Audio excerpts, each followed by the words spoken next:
picture of Ben Stokes sitting with an inhaler in the cricket field because he could not tolerate the air quality here, right? In 2018, during the US Open, they had to change the tournament policy to allow for heat breaks in New York.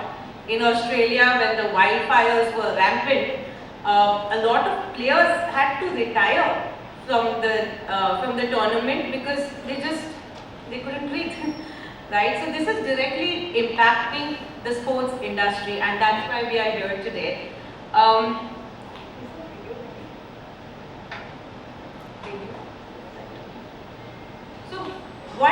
So we at Rajasthan Royals have also been thinking about this. We have a foundation which is only a young foundation, 4 years old, which started off talking about women's empowerment, enabling empowered women in Rajasthan, and we noticed the barriers of water and clean energy over there. And while everyone comes to the IPL on the ground, my colleague Prachi and I, we could not look at the glitz and glamour in sport, but in our mind we were just thinking, oh, look at the wastage being generated at the stadium, look at the power requirement, look at how many liters of water this stadium requires. What are we doing to offset this? Because sport is so powerful, you cannot stop it, you cannot reduce it, and you must not. But what can we do as an industry, as a state, as a country, to ensure that we are offsetting the impact that we are having on the climate? So before we start the session, I would like to show a small video about the work that we are doing in Rajasthan for enabling access to water for women farmers in Sambal. It is no secret that cricket brings the nation together. At Rajasthan Royals, we have a vision of transforming society through cricket. From the cricket field to the fields of Sambal that depend on unpredictable rainfall and have seen countless barren summers. Rajasthan Royals, through its social equity arm, Royal Rajasthan Foundation, dreamt of water-secure farms, all year-round livelihoods, and those dreams manifested. With the women in Sambal rewriting the climate action narrative, it begins with the fields of Sambal. Who could have imagined lush green trees and farms in these arid lands? But these women did. From walking for miles to get drinking water, to creating self-sustaining households. At the front line of climate change, they are not bystanders. ऐसा कोई काम नहीं है जो हम नहीं कर सकते। मैंने तो लड़ी नहीं करी है ज़्यादा, अब मैं मेरी बेटी को पढ़ा रही हूँ, माँ रे बच्चा और को तो रोना है तो कौन से। Together, we are catalysts, creators, and champions. जब से हमने फोन बनवाया तब से हमने 2 पसंद की है। मेरी 1.5 बीघा जमीन है, उसमें अभी बरसात हुई थी, इसी टाइम में बाजरा और मोट उगाई थी। अब सर्दी का टाइम आएगा, गेहूँ बीजाऊंगी और चने भी बीजाऊंगी। फिर 5,000 लगाएगा टिंडा, तो 20,000 का टिंडा बेचे। मैंने कभी सपने में नहीं सोचा था कि ना मेरी पढ़ाई पूरी हो रखी है, ना मैं इतनी सक्षम हूँ कि मैं मतलब यहाँ इतनी दूर जा पाऊँगी, कभी दिल्ली देख पाऊँगी, कभी राष्ट्रपति से भी मिल पाऊँगी। घर से भी कमा लेती हूँ थोड़ा बहुत, घर की खेती से भी कमा लेती हूँ, तो बच्चों का सबका मतलब खुशी खुशी हो जाता है, किसी से मांगना नहीं पड़ता। ग्राम क्षेत्र जब चालू हुई ना तो मैंने बहुत तो फायदे में तो पहले तो मैं जाना ही कौन सा जाना बस में बोल कौन जाना तो गाँव का हम ग्राम जगह में जोड़े बोल भी सीख गया, 12 महीने खड़ा वो भी सीख गया। Because dreams manifest. Our journey is a testament to the boundless potential of dreams that are nurtured with care and fueled by passion to shape the future for the better. Join us as we dream somewhere, because everything we do today leaves a footprint on tomorrow.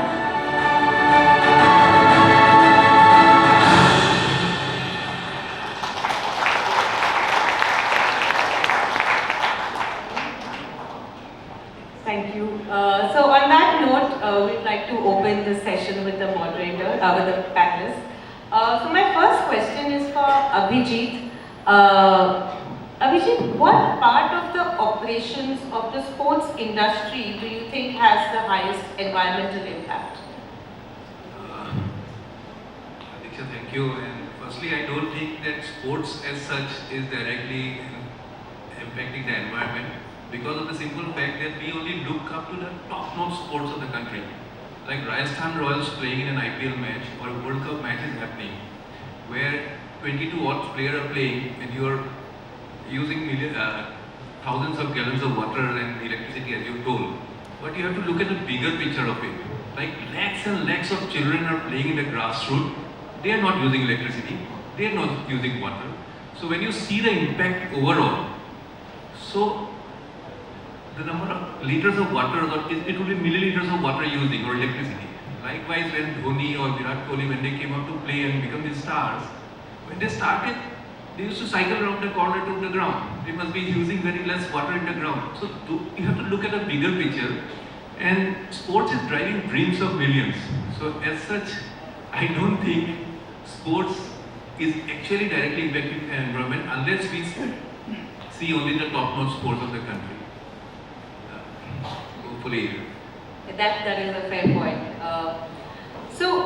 Next question to Nayan Moni. If in आपके हिसाब से जब आप sport खेलते हैं, आपका कोई आप कहीं देखते हैं कि वेस्टेज हो रहा है या आप कुछ चेंज कर सकते हैं आपके ऑपरेशंस में?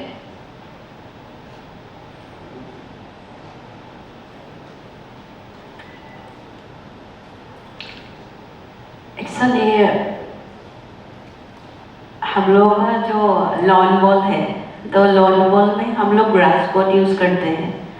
तो असम में तो नहीं है हम लोग का, हम लोग जब बाहर जाते हैं तो ग्रास कोट ही यूज़ करते हैं। तो क्या है, मुझे नहीं लग रहा है कि सर ने जैसे बोला है हम लोग का स्पोर्ट्स का जो है तो उसमें कुछ हो सकता है कि हम लोग का लॉन बॉल में मुझे लग रहा है कि ग्रास कोट का ज़रूरत है। और जो हम लोग का लॉन बॉल है, लॉन बॉल में इतना जानता भी नहीं है अभी, क्योंकि अभी जो मुझे बेदल मीना बोल के थोड़ा बहुत जानता है लॉन बॉल क्या है। तो शायद लोगों को गूगल में सर्च करके लॉन बॉल को पता चल रहा है लॉन बॉल क्या है। तो लॉन बॉल में जो है हम लोग का जो असम में, इंडिया में बहुत कुछ करने के लिए बाकी है, क्योंकि हम लोग का इंडिया में खास करके अभी लॉन बॉल का सिर्फ 4 कोर्ट है ऑल ओवर इंडिया में, 4 ग्राउंड है। तो इसीलिए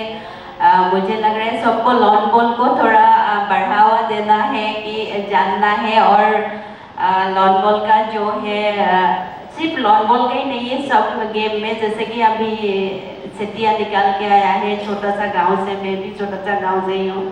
क्योंकि सर ने बोला जैसे कि हम लोग पानी यूज़ कर रहे हैं, इलेक्ट्रिसिटी यूज़ कर रहे हैं, लेकिन करोड़ों देख रहे हैं world cup.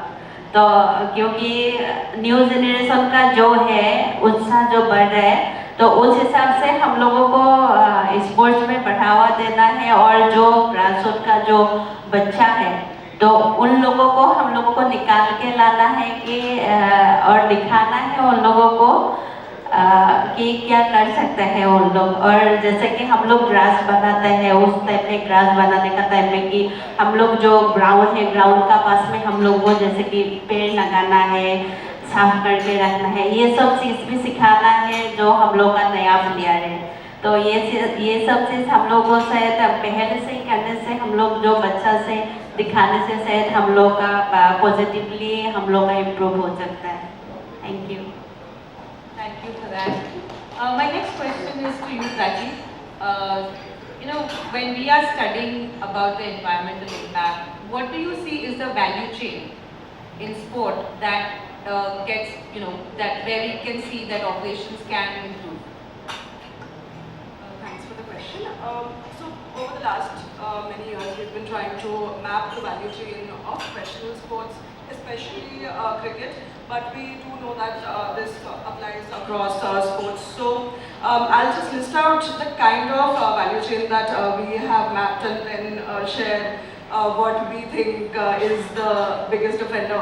So in the value chain, we have things like media and broadcasting, we have merchandising and licensing, we have transport for team and for fans, we have logistics, we have infrastructure development, the maintenance of the infrastructure as well, plus sponsorships and endorsements, and fan engagement, and event management. This is broadly the value chain of major professional sports.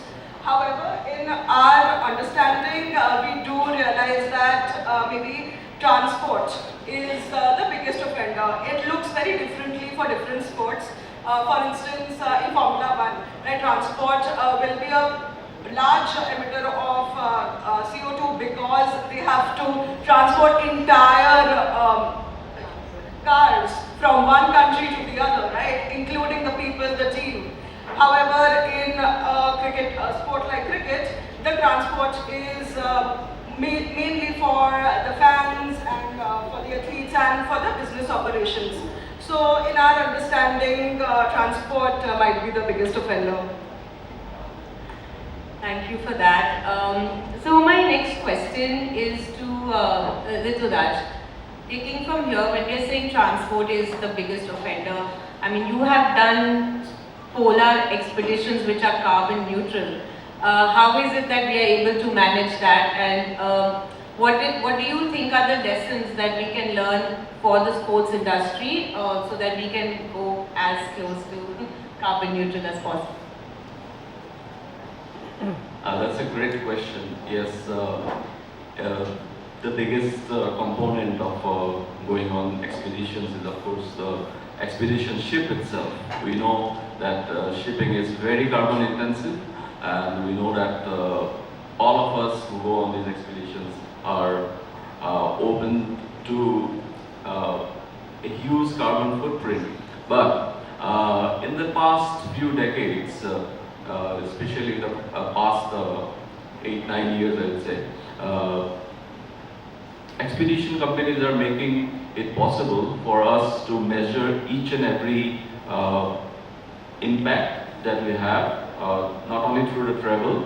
If we are, for example, if we are traveling from India to the starting place, they're making sure that we know the logistical costs of travel by different airlines, the different hotels, and all of that. And then also we are we are given the choice of choosing our food. So what we eat also has a carbon footprint on the ship. For example, if we choose to have a plant-based diet, which is my choice, then I think it has a lesser impact, and that can be done every day of your life to lessen the continuous impact.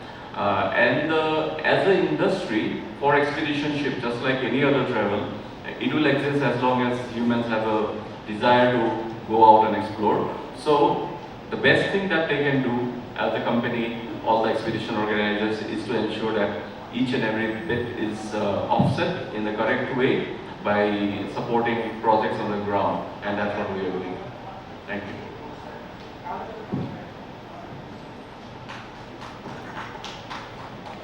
So this brings the next question to you again, Prachi.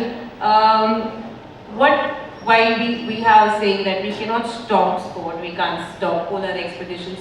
When we talk about offsetting, what is the approach that can be used in your experience?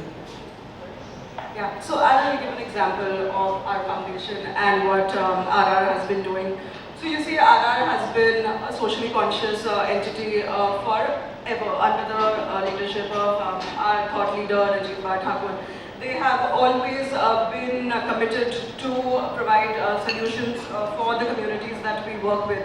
So in the last 4 years, like Diksha mentioned, Rajasthan Royals founded the foundation, Royal Rajasthan Foundation, but much before that, Rajasthan Royals has been involved in creating healthcare awareness, including working with cleft palate, working for back for girl child, so a lot of interventions were happening before the Royal Rajasthan Foundation was formed. The reason why RR thought that we should form a foundation was because in the heart of hearts, we realized that we do want to concentrate our efforts in one, focus all our efforts in one issue. And that issue which was close to our hearts was the women's issues in Rajasthan. We have been working in Rajasthan for many years. And as we all know, in Rajasthan, women are still one of the most marginalized communities across the class and caste divide there, right? And across the region. So, with the motto of Aurat Hai to Bharat Hai, Royal Rajasthan Foundation was formed. A little bit of the approach I would like to share. We believe that women are already empowered. That's why we don't call our projects women empowerment projects or women empowerment initiatives. We believe women are already empowered, they just lack opportunities to exercise their empowerment. So the job of RRF is to facilitate those solutions and opportunities to women who are then able to actualize their aspirations and dreams. Coming to the way that RRF approaches its offsetting activities is that when we were doing a lot of our research, we realized that the women's issues in Rajasthan are not in silos, right? They are interconnected with the larger climate issues as well. For example, like you saw in the video, we are committed to facilitating access to water for the women farmers in Rajasthan. Why did that thought come through? In 2023, till today, there are women who are walking 4 to 5 hours a day to access clean water for their domestic use. These are 4-5 hours of the productive day, which they could have used in other activities, but unfortunately they have to every day use that time to just access water. So this was a big issue for us, and to figure out what are the kind of solutions and opportunities we can provide to cater to this issue was we found 2 ways to do it. One was providing immediate access to water, and the other was facilitating long-term access to water. How did we do the immediate access to water? Was through water harvesting structures. What we did was we selected women farmers who only were able to cultivate only one crop per year. Given Rajasthan, unfortunately, the water availability is quite scarce. So they are not able to cultivate the second crop of the year, which then leaves their land barren.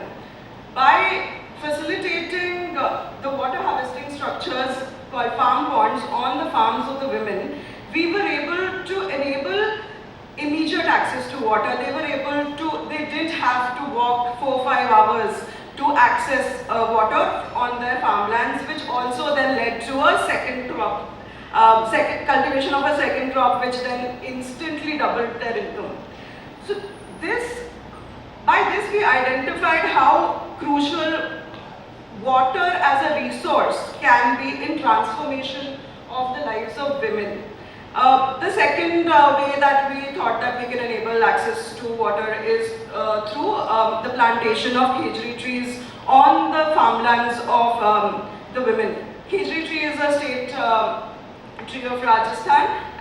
It is a drought-resistant, very hardy tree which thrives in low water areas.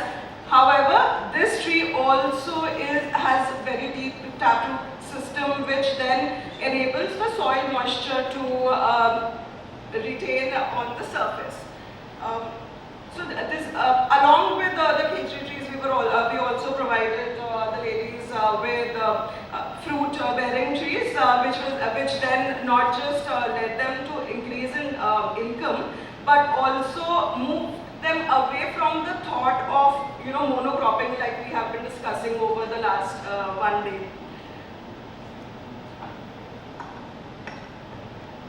Thank you for that, Prachi. And taking a segue from that, that's what we are doing in Rajasthan, right? Because those are the issues there. Now with Assam becoming getting to become a major sporting hub as well. We brought in the IPL last year over here. A couple of World Cup matches were played here. This question is for you, Dr. Ghosh. In your experience, especially when you see tourism, etc., coming into a state like that, what would be the advice that you can give to the stakeholders and the organizers of these events to ensure that they are most, environmentally responsible? Thank you there, Diksha. And honestly, I would like to thank the organizers for giving me this forum. I honestly don't know much about cricket. So I took help of my husband, who's a big cricket fan, and he told me just one thing, that Bollywood and cricket, these are the main things which bind our country, which is true. So I think, we cannot set aside sports or cricket from our daily conversation. Now, for example, Nayan Moni, who is sitting next to me, is a Commonwealth gold medalist for the country. You should give her a big hand. And Moni has brought in lawn bowls and she works with us. She is a forest personnel. She started her career with the forest department. Now she has been awarded the Assam Gaurav Award and she is also a DSP in the forest battalion. So this is the pride of our country, that we have been able to connect the sports and the conservation. Similarly, we have this young girl here. She is from Bokaghat, which is right next to Kaziranga. And I was pleasantly surprised when I joined in Kaziranga, that Bokaghat has 6 or 7 of girls who are playing for this national cricket.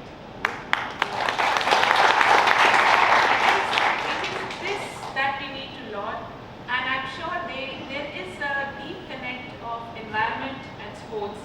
And when to answer your question that what should they be doing for sustainability, probably they are already doing, and especially in Assam. It's just that we need to acknowledge and endorse them.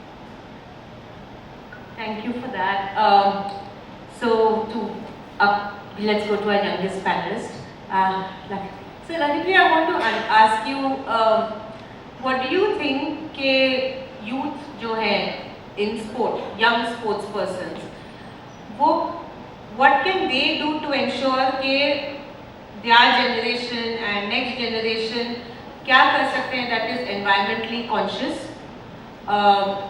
for the world? Thank you. मेरे हिसाब से तो नया generation को और निकल के आना चाहिए, जैसे हम लोग आ रहे हैं। अभी तो आसाम में भी बहुत ऐसा स्टेडियम बन रहा है और बहुत सपोर्ट भी कर रहा है, आसाम का वो सरकार लोग। तो हम लोगों को निकल के आना चाहिए और आगे बढ़ना चाहिए। ऐसे ही छोटी छोटी कंट्री से ऐसे आसाम को रिप्रेजेंट करना चाहिए आगे जाके, और बस नाम रोशन करना है आसाम का।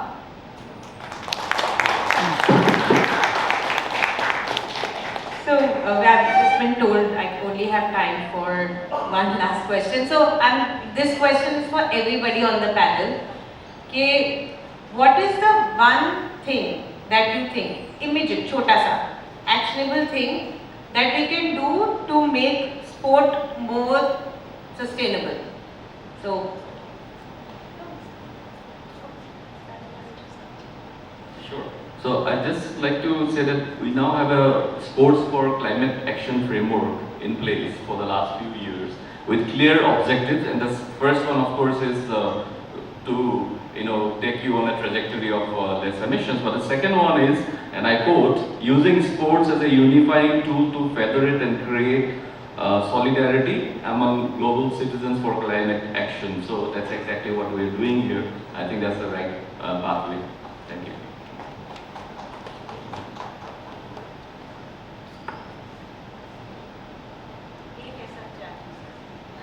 एक चीज हम क्या कर सकते हैं जो एनवायरनमेंट के लिए बेटर हो? तो हम लोग ये कर सकते हैं जो हम लोग मतलब अगर कुछ बड़ा मैच चल रहा है तो उधर सेलिब्रेशन के लिए पटाखा फोड़ते हैं ना, तो उससे मतलब पोल्यूशन भी होता है और प्लेयर्स को प्रॉब्लम भी होता है बहुत। तो ये हम कुछ अलग तरह से मतलब सेलिब्रेशन कर सकते हैं ये सोच के।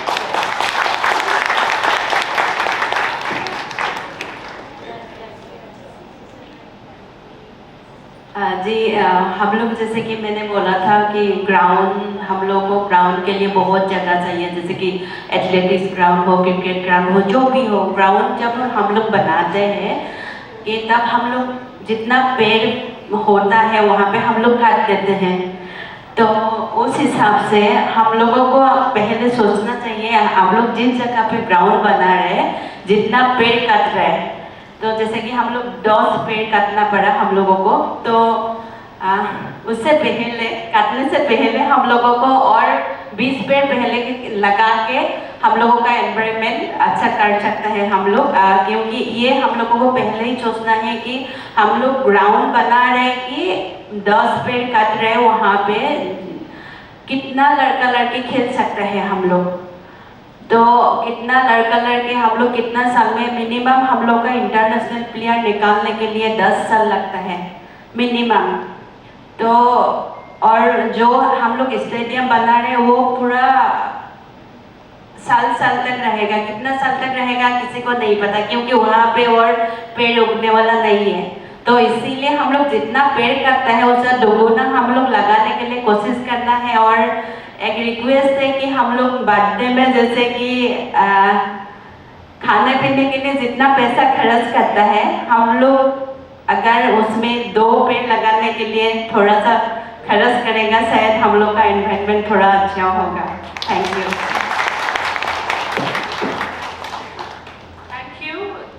Tough one, Deeksha, but honestly, if you are asking for sports and sustainability, I will say play in smaller towns, organize matches so that everything is not concentrated in big cities. We have the famous P.D. Tracy, who wrote The Elephant Gold, was the first top boss of Assam after independent India, and he actually is established the Jorhat Sports Stadium. So that's the forest connect that I could think of. I play very poor man's sports, it's volleyball, and we run a Brahmaputra volleyball league where 10,000 children are playing, 160 villages. But we only use 2 bamboo poles and 1 net to help all these sportsmen out, so we are not harming much of the environment. But definitely I would say that all the top sporting giants, all the sporting heroes, they can be the ambassadors for the green initiative, all sustainable initiatives. So I request that both these forums should work together to create more awareness, because one tweet from Virat Kohli and Dhoni can make a lot of difference at the grassroots level. Thank you so much. So for me, there are 2 things that we can work on. One is waste management. The other is how we can reduce the impact in merchandise, especially the jerseys. But more importantly, the packaging that we use. So thank you panelists for this. I'd just like to add that it is, when an industry comes forward to discuss an issue like sustainability, it is very important for everybody in the value chain to also be on board. So for example, if you want to look at anything we do cannot impact athlete performance. So tomorrow I can just say, wear shoes made from recycled plastic, right? But that shoe needs to exist. So it is also the responsibility of all organizations to think about what are the touch points that are there for the industry and how can we actually get everyone on the same platform to say, the value chain that we establish, so airlines, hotels, restaurants, everything, to come on one platform and say that what is it that we can do and use technology to create those products so that everything we use, like if we are going to use cricket bats, right, we have to cut down trees for that. There's no option. So what are we doing to offset that? Are there other materials that can be used? Let's think on that, on those angles, right? So that's the conclusion of this. So thank you everyone for coming on this panel and just sharing these amazing insights and perspectives. Thank you.